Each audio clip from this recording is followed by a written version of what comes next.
Hello students, आप सभी का मेरे चैनल में बहुत बहुत स्वागत है। आज भी हम पढ़ने वाले हैं फिजिक्स और रियल लाइफ का कनेक्शन। ये है कोनिकल पेंडुलम। कोनिकल पेंडुलम हम रियल लाइफ में कहाँ पे यूज करते हैं? तो हम यूज करते हैं मेरी गो राउंड में। कैसे और इसका क्या फॉर्मूला है, ये आज हम आगे पढ़ने वाले हैं। और हाँ बच्चों, आज भी आप एक भी मिनट मिस नहीं करना। स्टार्ट से एंड तक पूरा वीडियो अच्छे से देखो, तभी आपको ये अच्छे से समझ में आएगा। और इन बिटवीन कोई भी पार्ट मिस मत करना, क्योंकि हर एक पार्ट एक दूसरे से लिंक है। अगर आप कोई भी एक टॉपिक मिस करते हो तो आगे का टॉपिक आपको समझ में नहीं आएगा। तो चलो शुरू करें।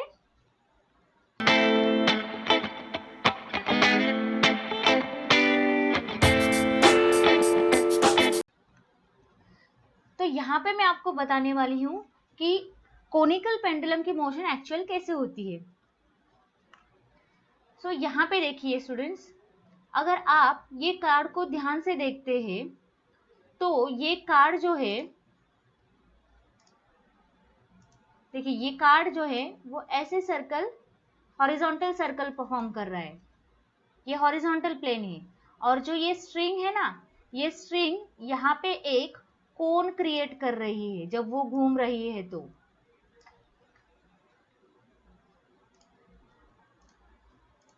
देखिए कार्ड हॉरिजॉन्टल सर्कल कंप्लीट कर रहा है और स्ट्रिंग कोन फॉर्म कर रही है। वो था कोनिकल पेंडुलम। अभी आप सबको पता है सिंपल पेंडुलम कैसे होता है कि एक ही प्लेन में वो रोटेट करता है।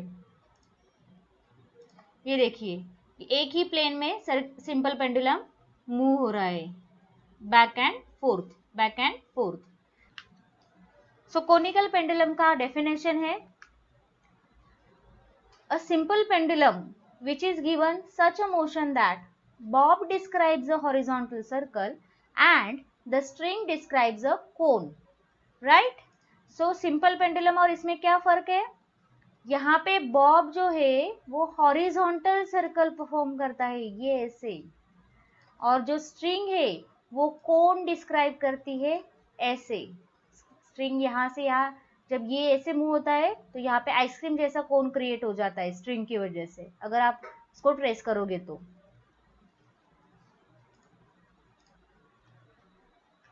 बेस्ट एग्जांपल मेरी गो राउंड। देखिए मेरी गो राउंड का आपको डिस्क्रिप्शन टेक्स्ट बुक में भी दिया है, इसलिए मैं आपको डिटेल में भी बता रही हूँ। यहाँ पे एक सेंट्रल वर्टिकल पिलर रहता है, राइट? और यहाँ पे ऐसे हॉरिजॉन्टल रॉड्स रहते हैं, ये हॉरिजॉन्टल रॉड्स। तो क्या होता है, ये हॉरिजॉन्टल रॉड्स ये वर्टिकल पिलर जो है ना उसके अराउंड घूमते हैं ऐसे, और ये हॉरिजॉन्टल को रॉड कनेक्टेड रहता है एक और वर्टिकल रॉड को, ऐसे वर्टिकल रॉड को। फाइन। यहाँ पे जैसे हमारा एल्बो होता है ना, तो वैसा ही ये वर्टिकल मेटल रॉड इसको ज्वाइंट रहता है हॉरिजॉन्टल को। यहाँ पे lower end of this vertical rod you have a horse, यहाँ पे एक हॉर्स रहता है जिसपे आप बैठ सकते हो, ठीक है? तो यहाँ पे हम इसे बॉब कंसिडर करेंगे, यहाँ पे जो हॉर्स रहेगा ना उसे हम बॉब कंसिडर करेंगे। ये अभी हॉर्स नहीं है, यहाँ पे इंसान बैठा है, लेकिन ये पूरे इसको हम बॉब कंसिडर करेंगे। और ये हो गया हमारा स्ट्रिंग, और ये मोशन हो गया कोनिकल पेंडुलम। फाइन। तो आगे हम पढ़ने वाले हैं expression for the time period of a conical pendulum. Physics में आपको डेरिवेशन ही डेरिवेशन मिलेंगे, और जो मैक्सिमम फिजिक्स का पेपर रहता है उसमें डेरिवेशन ही होते हैं। यहाँ पे देखिए मैंने यहाँ पे डिस्क्रिप्शन लिखा है कि हमने कौन कौन से सिंबल्स यूज किए हैं। तो एस है हमारा रिजिड सपोर्ट। रिजिड सपोर्ट मतलब ये बिल्कुल नहीं मूव होगा, जब ये रोटेट करेगा, रिवॉल्व करेगा, तब ये बिल्कुल मूव नहीं होगा। दूसरा है t, t is a tension in the string, okay. Then l, l is the length of the string, यहाँ से यहाँ तक लेंथ। दूसरा है height of the bob, height of the bob from the rigid support, ये height हो गई h। Then v is a linear speed, कौन से भी पॉइंट पे हम कैलकुलेट करेंगे, तो यहाँ पे ये जो स्पीड रहेगा वो है v। दूसरा है radius of the Bob r radius है यहाँ पे। थीटा, ये जो एंगल है ना, string angle made by string with the vertical, इसके साथ जो एंगल बना है वो है थीटा। और m है मास ऑफ बॉब, ये जो बॉब हम यूज कर रहे हैं उसका मास। सो कौन कौन से फोर्सेस एक्ट होते हैं यहाँ पे कोनिकल पेंडुलम पे? तो पहला फोर्स होता है obviously tension in the string T। Okay, ये देखिए, ये है tension in the string T जो एक्ट हो रहा है टुवर्ड्स द फिक्स पॉइंट। अभी ये फिक्स पॉइंट है ना, आपको याद है ना, मैंने कल बताया था आपको कि fix it acts towards the fix point, तो ये इस डायरेक्शन में T। दूसरा कौन सा फोर्स होगा? ऑब्वियसली वेट, और वेट का डायरेक्शन हमेशा रहता है वर्टिकली डाउनवर्ड्स mg, ऐसे सीधा नीचे यहाँ से परपेंडिकुलर। अभी T को हम क्या कर सकते हैं, दो पार्ट्स में रिजॉल्व कर सकते हैं। क्यों रिजॉल्व करना है? क्योंकि ये जो T वेक्टर है, ये T, ये वेक्टर और mg दोनों एक डायरेक्शन में नहीं है, अलग अलग डायरेक्शन में है। तो हमें अगर इसका रिजल्टेंट कैलकुलेट करना है तो हम इसको इस डायरेक्शन में लेके आएंगे। इसी प्रोसेस को कहते हैं हम रिजोल्यूशन ऑफ वेक्टर। तो जो ये कंपोनेंट है ये होगा t cos थीटा। क्यों t cos थीटा? देखो, ये है 90 डिग्री और ये है 90 डिग्री टू द हॉरिजॉन्टल, मतलब ये दो लाइंस एक दूसरे को पैरेलल हो गई और ये हो गई ट्रांसवर्सल।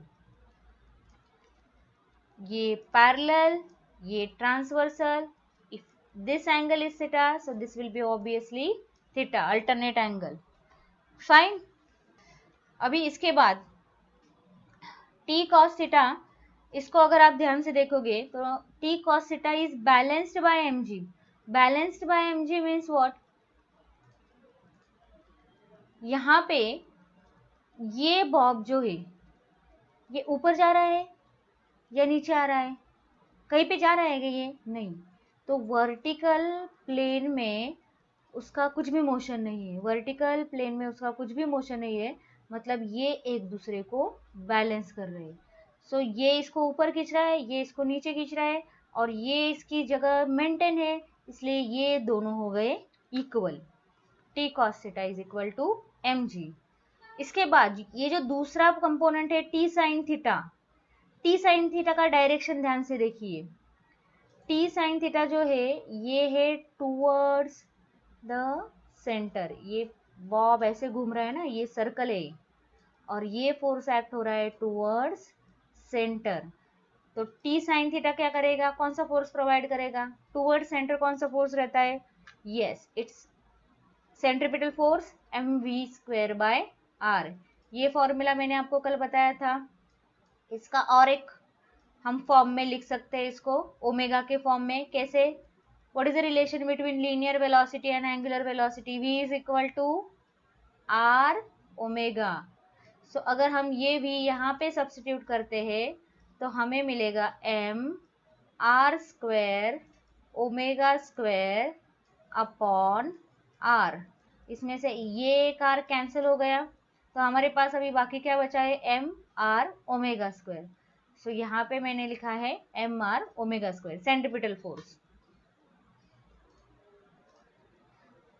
अभी इसके आगे ये साइन थीटा है, ये कॉस थीटा है। मुझे क्या करना है? मुझे टाइम पीरियड कैलकुलेट करना है। तो टाइम पीरियड मतलब मुझे टेंशन इन अ स्ट्रिंग वो नहीं चाहिए, है ना। तो मैंने क्या किया, ये सेकंड इक्वेशन को फर्स्ट इक्वेशन से डिवाइड किया।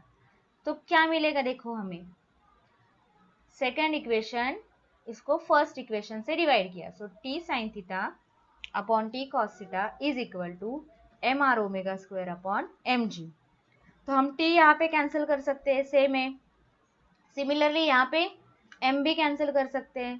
तो साइन अपॉन कॉस ये हो गया r omega square upon g, और साइन अपॉन कॉस अगर हम फर्दर रिजॉल्व सॉल्व करते तो यहाँ पे हम ओमेगा स्क्वायर कैलकुलेट कर पाएंगे। तो ओमेगा स्क्वायर हमें क्या मिला? G sine theta upon are cos theta, G sine theta upon are cos theta. अभी ये ओमेगा क्यों कैलकुलेट कर रहे हैं हम, क्यों चाहिए हमें ओमेगा? तो अगर आपको याद है, आपने क्लास 11 में भी पढ़ा था, time period is equal to 2 pi upon omega. Okay, time period is equal to 2 pi upon omega. अगर इसका प्रूफ आपको चाहिए तो मुझे कमेंट में लिख दीजिए, मैं आपको इसका प्रूफ भी दे दूंगी एक वीडियो के द्वारा। तो अभी इसमें कन्वर्ट, मुझे टाइम पीरियड चाहिए तो मुझे ओमेगा चाहिए, इसलिए मैं इन टर्म्स ऑफ ओमेगा इसको कन्वर्ट कर रही हूँ। सो यहाँ पे आर डिवाइड हो गया और जी मल्टीप्लाई हो गया। सो आगे हमें मिलेगा omega square is equal to g sine theta upon are cos theta. यहाँ पे ये साइन थीटा है, ये कॉस थीटा है, तो हम क्या कर सकते हैं, साइन थीटा कैलकुलेट कर सकते हैं। कैसे कैलकुलेट कर सकते हैं? तो यहाँ पे ये ट्रायंगल देखिए एस ओ पी, अगर आप S O P triangle consider करते हो और ये एंगल थीटा है, तो इस एंगल में साइन थीटा क्या होगा, sine theta will be opposite upon hypotenuse. तो अपोजिट हो गया ओपी और हाइपोटेन्यूस हो गया SP. OP upon SP is equal to, ये रेडियस हो गया आर, ओपी क्या है, रेडियस ऑफ सर्कल, और हाइपोटेन्यूस मतलब स्ट्रिंग का लेंथ, वो लिया हमने एल।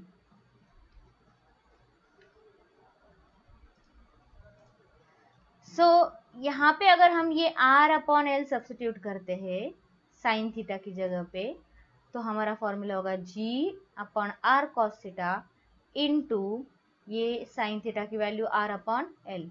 तो आप आर आर कैंसिल कर सकते हो, तो ओमेगा स्क्वायर क्या मिलेगा, जी अपॉन एल कॉस थीटा, है ना। और ओमेगा क्या होगा, स्क्वायर रूट ले लो, जी रूट जी अपॉन एल कॉस थीटा। तो जैसे मैंने आपको प्रीवियस स्लाइड में बताया था, टाइम पीरियड का फॉर्मूला क्या होता है, 2 पाई अपॉन ओमेगा।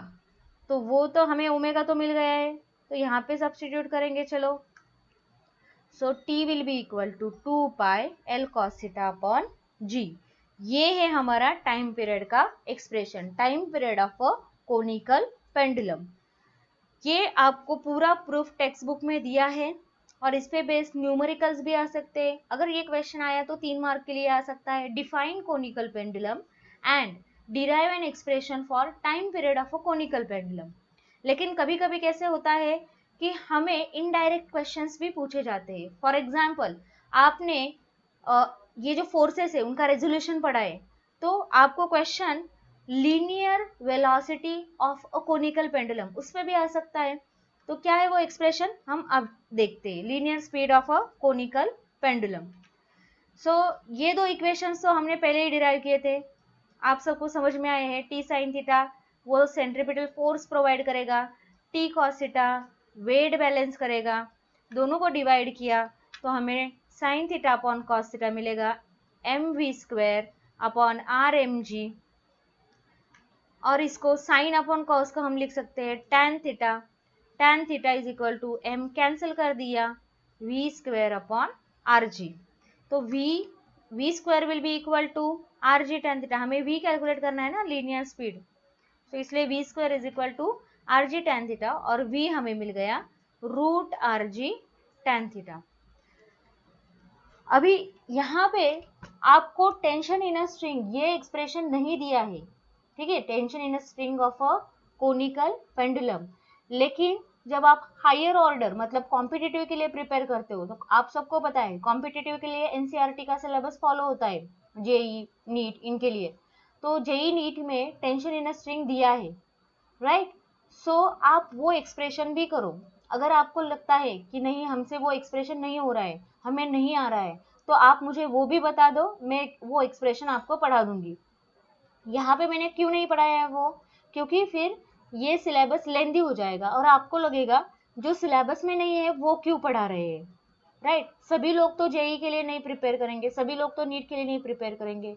तो जिनको चाहिए वो कमेंट में लिख दीजिए, मैं आपको उसका वीडियो पोस्ट कर दूंगी। और आज के लिए बस इतना ही। तो फ्रेंड्स, अगर आपको ये वीडियो अच्छा लगा हो तो मेरे चैनल को ज़रूर सब्सक्राइब कीजिए और लाइक और शेयर करना मत भूलिए। Till then bye.